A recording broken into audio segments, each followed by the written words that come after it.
Vamos a mostrar a continuación cómo derivar la función coseno. Si nuestra función es f de x igual a coseno de x y nos piden encontrar f' de x, podemos hacerlo. De hecho, esta demostración está hecha en distintos textos de cálculo con distintas formas. Personalmente prefiero hacerlo utilizando límites. Otra forma, para quienes quieran investigar, es definiendo a coseno de x como seno de pi medios menos x. O sea que en realidad lo único que tienen que hacer es derivar esta función, la derivada de seno de pi medio menos x. Pues voy a hacerla rápidamente, esa demostración que me parece muy simple. La derivada de seno es coseno del ángulo por la derivada interna del ángulo. En este caso la derivada de pi medios, como es una constante, es 0 y la derivada de menos x es menos 1. Entonces nos queda menos coseno de pi medios menos x es la respuesta de la derivada. Esto es f' de x. Lo que pasa es que nunca vamos a encontrar la derivada con este pi medios menos x. Como hay otra propiedad que me dice que seno de x, otra identidad, es igual a coseno de pi medios menos x. Recuerden que la función seno y coseno son iguales, simplemente desplazadas en pi medios. Entonces vamos a tener que este coseno de pi medios menos x, esto que tenemos aquí es seno, o sea que esto es igual a menos seno de x, que es la respuesta. O sea, la derivada de coseno de x es menos seno de x. Esta, digamos que es la forma rápida de demostrar esa derivada o de encontrarla. Pero aquí vamos a mostrar, digamos, la forma no tan rápida, que es mediante límites. Si f de x es coseno, f' de x, ¿cuánto es? Recordemos por límites que la derivada de una función f' de x es igual, y lo voy a poner en otro color, al límite cuando h tiende a 0 de f de x más h menos f de x, todo esto entre h. Entonces, en el caso de coseno de x, vamos a decir que es igual al límite cuando h tiende a 0 de el coseno de x más h. Miren que aquí me está diciendo el límite que sustituya en la función a la x por x más h. Eso quiere decir f de x más h. Entonces tenemos coseno de x más h menos la función, en este caso la función es coseno de x, todo esto dividido entre h. Siempre que definimos una derivada en este estilo, vamos a tener siempre en ese límite, en el denominador, un 0 que tenemos que eliminar de alguna forma. Aquí lo que vamos a hacer es usar una propiedad que nos permita, digamos, saber a qué es igual el coseno de la suma de dos ángulos. En este caso, el coseno, y dice la forma de alfa más beta, es igual a coseno de alfa que multiplica a coseno de beta menos, después de la fórmula, seno de alfa por coseno, por seno de beta. Eso es lo que vamos a hacer aquí. Entonces vamos a sustituir y tenemos que esto es límite cuando h tiende a 0 de coseno de alfa, o sea, coseno de x, aquí nuestro alfa, y lo voy a poner por aquí, alfa, y este es beta, es coseno de alfa, es coseno de x, por coseno de beta, que es h, coseno de h, menos seno de alfa, que es x, por seno de beta, que es h. Esto es toda esta expresión, menos coseno de x. Todo esto lo vamos a dividir entre h. No hemos hecho nada aún. ¿Qué paso sigue? Vamos convenientemente a juntar los que tengan coseno. Vamos a sacarle factor común, o sea, esta expresión de acá y esta expresión de acá. Utilizamos entonces el espacio de arriba. No nos cabe todo. Entonces vamos a hacerlo aquí.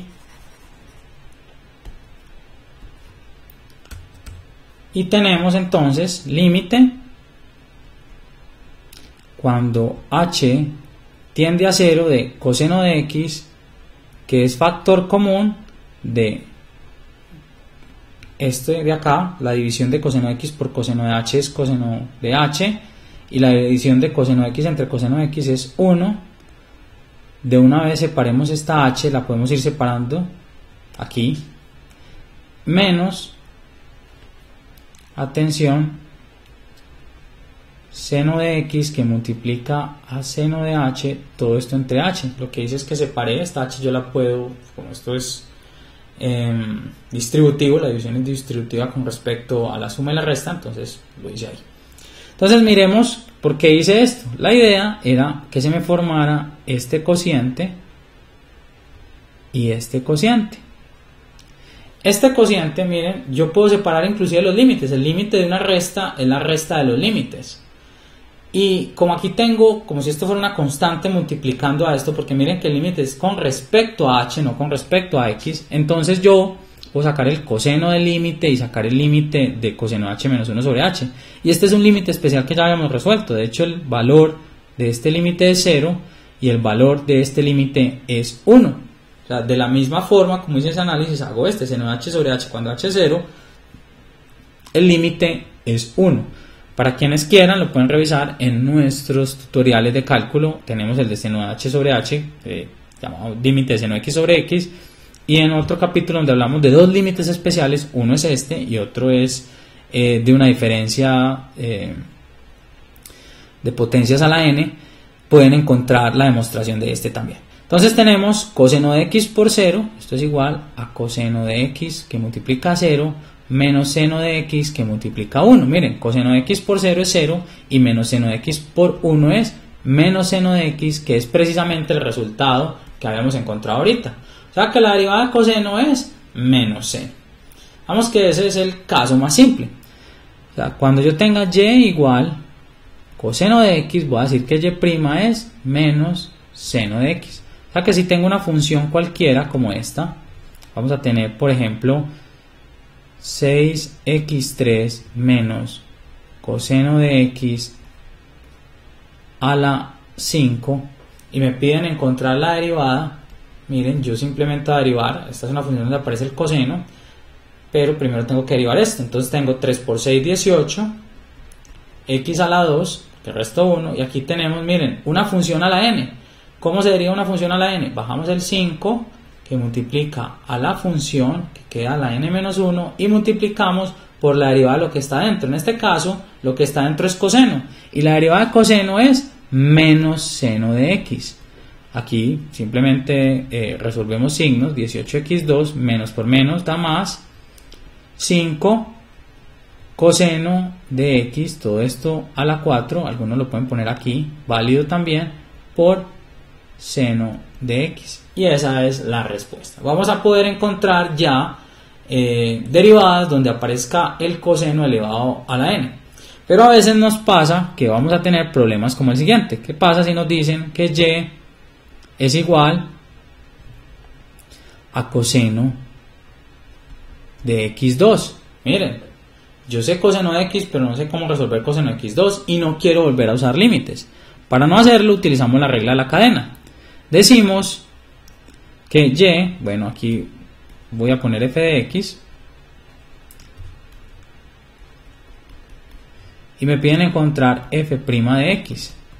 Entonces digo que y es coseno de u, vamos a hacer una función compuesta y vamos a decir que u es x2. Entonces de esta forma, por regla de la cadena, recuerden que f' de x es igual a la derivada de y con respecto a, no a x, perdón, sino a u, por la derivada de u con respecto a x. Es como si este de acá se cancelara con este de acá, simplemente para que lo recuerden. Y de y de u, miren, entonces f' de x de y de u es la derivada de coseno simplemente con respecto a u. En este caso la derivada de coseno ya sabemos que es menos seno de u, que multiplica a du de x. La derivada de esta función de aquí, de x2 con respecto a x, es simplemente 2x. Miren, esa es la derivada. El problema de esa derivada es que aparece la u. ¿Qué nos toca hacer con la u como lo vimos en un video pasado en regla cadena? Simplemente cambiar la u por x2. Entonces tenemos menos seno de x2 por 2x y esta sí es la respuesta. Recuerden que no puede aparecer u en la derivada cuando estamos hablando que la derivada de hecho es una función de x. Entonces siempre es este procedimiento. Vamos a decir que es coseno de u, decimos que u es x2, utilizamos regla de la cadena, hacemos las derivadas y sustituimos. Siempre es exactamente esta misma lógica. Si siempre es lo mismo, vamos a hacerlo para un caso general. Supongamos que nos dan f de x es igual a coseno de una función g de x. Nos piden encontrar f' de x. Entonces, por regla de la cadena, tenemos que y va a ser coseno de u y vamos a hacer a u igual a la función g de x que tengamos acá. Sabemos también por regla de la cadena que f' de x va a ser igual a la derivada de y con respecto a u por la derivada de u con respecto a x. Como de y de u es en este caso la derivada de coseno de u con respecto a u, la derivada de coseno es menos seno de u por la derivada de u con respecto a x. Como esta es una función de x, su derivada con respecto a x va a ser g' de x. Pero yo no quiero que en esta derivada, que ya es mi resultado, aparezca la u. Entonces simplificamos sustituyendo esa u por lo que es u, y u es g de x. G de x por g' de x. Entonces, ¿qué nos dice esta fórmula? Básicamente, cuando queramos derivar coseno de una función, vamos a decir que es menos seno de la función por la derivada de esa función, o coseno de la función por la interna, como en algunos textos o probablemente otros videos o otros autores lo llaman. Vamos a ver un ejemplo. Supongamos que nos dicen, o el mismo, bueno, ya no el mismo porque coseno de x2 es muy simple. Vamos a hacer coseno de x menos 1 sobre x a la 2. Miren, coseno de un cociente. ¿Qué nos dice la fórmula? Nos dice y' es la derivada del coseno normal, que es menos seno del ángulo, que multiplica a la derivada del ángulo. Lo que pasa es que el ángulo en este caso es un cociente, entonces tenemos que hacer la derivación de este cociente, Recuerden, elevamos al cuadrado x2 a la 2, el denominador al cuadrado, luego sigue el denominador por la derivada del numerador, la derivada de x menos 1, la derivada de x es 1 y la derivada de menos 1 es 0, menos de la fórmula el numerador que es x menos 1 por la derivada del denominador, en este caso x2 que es 2x. Entonces simplemente si queremos simplificar un poco, tenemos que es menos seno de x menos 1 sobre x2 por, aquí tenemos x2 menos 2x2, miren, menos x por este y menos por menos da más, 2x, todo entre x2 a la 2 es x a la 4, potencia de potencia. Ya podemos simplificar este con este, esto nos da menos x2, tengo uno menos el otro y ya vuelvo y reescribo esto. Pero ¿qué es lo importante acá? ¿Qué es lo que necesito que aprendamos? Y es que la derivada de la función coseno de un ángulo siempre va a ser menos seno, miren, de este ángulo, que lo tenemos aquí, esta parte, es la parte simple, menos seno del ángulo, por la derivada de lo que tengamos en el ángulo. Entonces, si tenemos y igual coseno de 7x, y' va a ser la derivada de coseno, que es menos seno, bueno, aquí no me quedó muy bien, menos seno del ángulo por la derivada del ángulo, en este caso la derivada de 7x es 7, ya por comodidad puedo poner ese 7 adelante. Con eso entonces ya podemos resolver cualquier problema de derivación donde aparezca la función coseno, sea a la n, porque es una función a la n, o sea con el ángulo distinto a x.